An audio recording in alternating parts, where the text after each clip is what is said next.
Hello dear students, welcome to my channel right track for NEET. हम लोग chapter 3 discuss कर रहे थे, जिसमें से हमने बहुत सारी हेडिंग्स को डिस्कस भी कर लिया है। Male reproductive system, female reproductive system, menstrual cycle, oogenesis, spermatogenesis, इन सब का लिंक मैं डिस्क्रिप्शन में दे दूंगा। आज हम डिस्कस करने जा रहे हैं प्रेगनेंसी और एम्ब्रियोनिक डेवलपमेंट। लेकिन इससे पहले अगर बायो में आपको कोई क्वेरी हो, आपका कोई क्वेश्चन हो, आपको कोई डाउट हो तो ज़रूर कमेंट करके पूछिए। यही क्वेश्चन है जो आपके एग्जाम में आने हैं। अगर आप उनको इम्पोर्टेंस अगर नहीं देंगे तो आपके लिए दिक्कत होगी। डाउट्स को ज़रूर क्लियर करिए। डाउट्स अगर आप क्लियर नहीं करेंगे इनको, ये आपको परेशान करते रहेंगे। इससे पहली वाली वीडियो में हमने देखा था हमारा इम्प्लांटेशन हो गया था, जाइगोट का इम्प्लांटेशन हो गया था। जब जाइगोट का इम्प्लांटेशन हुआ था, याद कीजिए, ब्लास्टोसिस्ट जो है वो डिफ्रेंशिएट हो गया था दो लेयर में। एक हमारी ट्रोफोब्लास्ट वाली लेयर थी, एक हमारी इनर सेल ग्रुप, अंदर कुछ सेल्स थे जिसको हमने कहा था inner cell mass. Inner cell mass ये अगर हमारी ट्रोफोब्लास्ट वाली लेयर है, ट्रोफोब्लास्ट वाली अगर लेयर है, इसमें क्या होता है, ट्रोफोब्लास्ट वाली जो लेयर होती है इसके ऊपर कुछ फिंगर लाइक प्रोजेक्शन निकल आते हैं। फिंगर लाइक प्रोजेक्शन ऐसे करके, फिंगर लाइक प्रोजेक्शन, इस फिंगर लाइक प्रोजेक्शन जो होते हैं इसको हम लोग बोलते हैं कोरियोनिक विलाई। दरअसल इनका बहुत ही इंपॉर्टेंट काम होता है।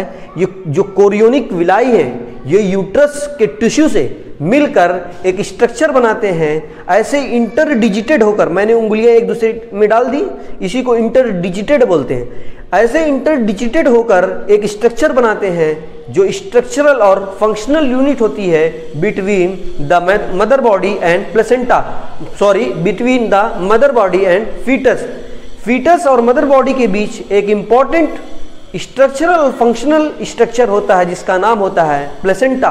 ये प्लेसेंटा ही है जो काम करता है न्यूट्रिएंट की सप्लाई, फीटस को वहाँ पर जो भी ज़रूरत होती है उसको पहुँचाना और वहाँ से वेस्ट प्रोडक्ट को बाहर निकालना। जैसे CO2 है और भी जो अदर वेस्ट हैं, मेटाबॉलिक वेस्ट है, उनको बाहर निकालता है, फीटस की बॉडी से बाहर निकालता है, मैटरनल बॉडी से होकर।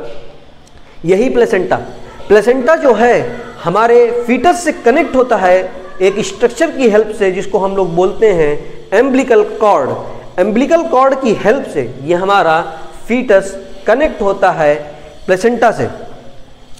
ये प्लेसेंटा जो है ये वर्क करता है इंडोक्राइन टिश्यू के तरीके भी। ये जो हमारा प्लेसेंटा होता है इसका एक और फंक्शन होता है, ये काम करता है इंडोक्राइन टिश्यू। आपको पता है इंडोक्राइन टिश्यू जो होते हैं वो हार्मोन का सिक्रीशन करते हैं। ये भी कुछ हार्मोन्स का सिक्रीशन करता है, जैसे HCG, HPL, oestrogen, progesterone.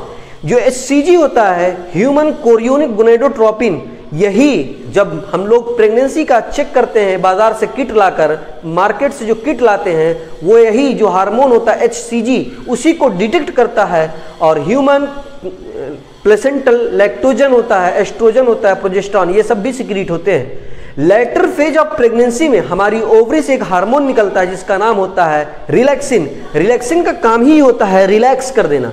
Relaxin का काम ही होता है रिलैक्स कर देना। दरअसल जो हमारी सर्वाइकल कैनाल है, जो वेजाइना से मिलकर बनाती है बर्थ कैनाल, ये अगर हमारी सर्वाइकल कैनाल है जो मिलकर बनाएगी बर्थ कैनाल, इसी बर्थ कैनाल को, सर्वाइकल कैनाल को रिलैक्सिन हार्मोन थोड़ा और वाइडर कर देता है और चौड़ा कर देता है रिलैक्सिन हार्मोन। हमारी जो प्यूबिक लिगामेंट है, आगे नीचे प्यूबिक गर्डल में जो हमारी लिगामेंट है उसको भी थोड़ा रिलैक्स कर देता है ताकि डिलीवरी में कोई प्रॉब्लम ना हो। ये जो HCG है, HPL है और रिलैक्सिन हार्मोन है, ये सिर्फ और सिर्फ निकलते हैं ड्यूरिंग प्रेगनेंसी। इसी साल 2020 में CBSE में आपसे क्वेश्चन पूछा गया था MCQ में कि बताइए वो कौन से, MCQ में पूछा गया था कि कौन सा ऑप्शन इसमें हार्मोन, कौन से ऐसे हार्मोन हैं जो सिर्फ प्रेगनेंसी ही में निकलते हैं। तो ऑप्शन दिया हुआ था HCG, HPL और रिलैक्सिन। ये हार्मोन सिर्फ और सिर्फ प्रेगनेंसी के दौरान ही निकलते हैं। बहुत सारे हार्मोन जैसे एस्ट्रोजन, प्रोजेस्टेरॉन, थायरॉक्सिन, कॉर्टिसोल, ये जितने हार्मोन हैं ये मैटरनल ब्लड के अंदर बहुत ज़्यादा बढ़ जाते हैं। बढ़ इसलिए जाते हैं ताकि हमारा जो फीटल है उसकी ग्रोथ नॉर्मल हो, ग्रोथ को सपोर्ट किया जाए और मदर बॉडी के अंदर जो भी मेटाबॉलिक चेंजेस हो रहे हैं प्रेगनेंसी को मेंटेन करने के लिए जो भी चीज़ें रिक्वायर होती हैं उनको ये हार्मोन सपोर्ट करते हैं। ये जो हमारे अंदर वाले सेल हैं, ये तो मैंने ट्रोफोब्लास्ट को मेंशन किया। जो अंदर इनर सेल मास होते हैं, इनर सेल मास जो होते हैं ये 3 लेयर में बढ़ जाते हैं, 3 लेयर में डिफ्रेंशिएट हो जाते हैं। एक होती है एक्टोडर्म, एक होती है मीजोडर्म, एक्टोडर्म, एक होती है मीजोडर्म और एक होती है एंडोडर्म। मीजोडर्म और एंडोडर्म, मीजोडर्म और एंडोडर्म, ये डिफ्रेंशिएट हो जाती है। जो हमारा अंदर वाला इनर सेल मास है वो डिफ्रेंशिएट हो जाता है एक्टोडर्म, मीजोडर्म और एंडोडर्म में। यही तीनों लेयर होती हैं जो किसी भी ह्यूमन बॉडी को बनाती हैं। एम्ब्रियोनिक स्टेज में यही 3 लेयर होती हैं जो किसी भी ह्यूमन का फॉर्मेशन यही 3 लेयर करती हैं। नाक, कान, आँख, दिल, सब कुछ इन्हीं 3 लेयर से बनता है। इसके पास कुछ ऐसे सेल्स होते हैं जिसको हम लोग बोलते हैं स्टेम सेल। स्टेम सेल के पास ये ताकत होती है, ये पोटेंशियल होता है, ये पोटेंसी होती है कि ये पूरी बॉडी को बना देते हैं। इसीलिए आप पढ़ते हैं ectodermal in origin, mesodermal in origin. इन्हीं 3 लेयर से मिलकर हमारी पूरी बॉडी बनी हुई है। इनके पास ये पोटेंशियल होती है, पूरी बॉडी हमारी बना सकती है। अब हम डिस्कस करने जा रहे हैं कि ह्यूमन में जो फीटस है ये कैसे कैसे ग्रो करता है, क्या क्या स्टेजेस होते हैं ग्रो करने के। ये आपको पता है कि ह्यूमन की प्रेगनेंसी का जो ड्यूरेशन होता है वो 9 मंथ का होता है। फर्स्ट मंथ ऑफ प्रेगनेंसी में एम्ब्रियो का हार्ट बन जाता है। स्टेथोस्कोप की हेल्प से हम हार्ट बीट को सुन सकते हैं। सेकेंड मंथ ऑफ प्रेगनेंसी में लिम्ब और डिजिट का फॉर्मेशन हो जाता है।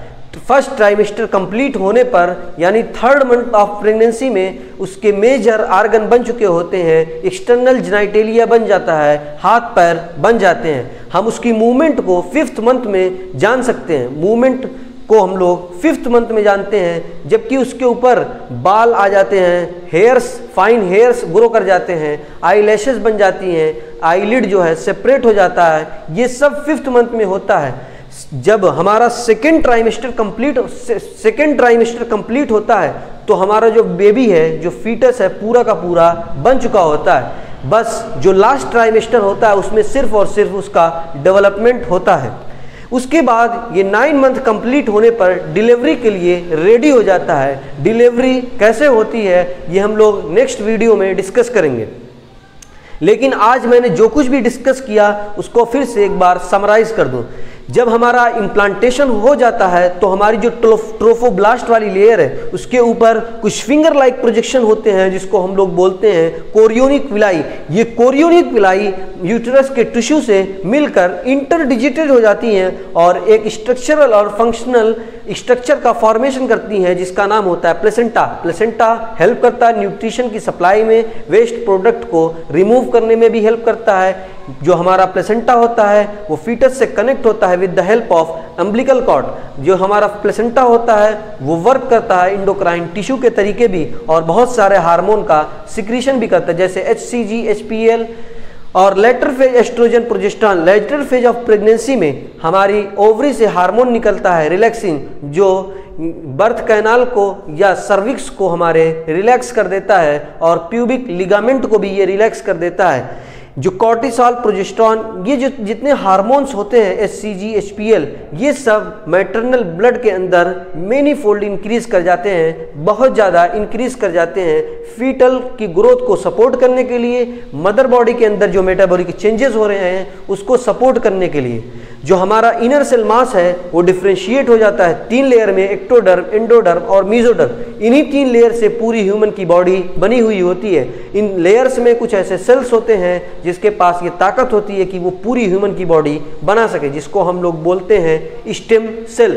उसके बाद हमने एम्ब्रियोनिक डेवलपमेंट को डिस्कस किया कि फर्स्ट मंथ ऑफ प्रेगनेंसी में हार्ट बन जाता है। हार्ट बीट को हम लोग स्टेथोस्कोप की हेल्प से सुन सकते हैं। सेकेंड मंथ में लिम्ब और डिजिट्स बन जाते हैं। 3rd मंथ में मेजर आर्गन बन जाते हैं। 5th मंथ में हम मूवमेंट को जान सकते हैं, आई लैशेस बन जाती हैं, आई लिड सेपरेट हो जाते हैं, फाइन हेयर का ग्रोथ हो जाता है और उसके बाद लास्ट ट्राइमेस्टर में इसका होता है सिर्फ, यानी 6 मंथ के बाद 6 से लेकर 9 मंथ में सिर्फ और सिर्फ डेवलपमेंट होता है। उसके बाद ये डिलीवरी के लिए रेडी हो जाता है। अगर आपको कोई भी डाउट हो आप कमेंट करके ज़रूर पूछिए। ठीक है, थैंक यू।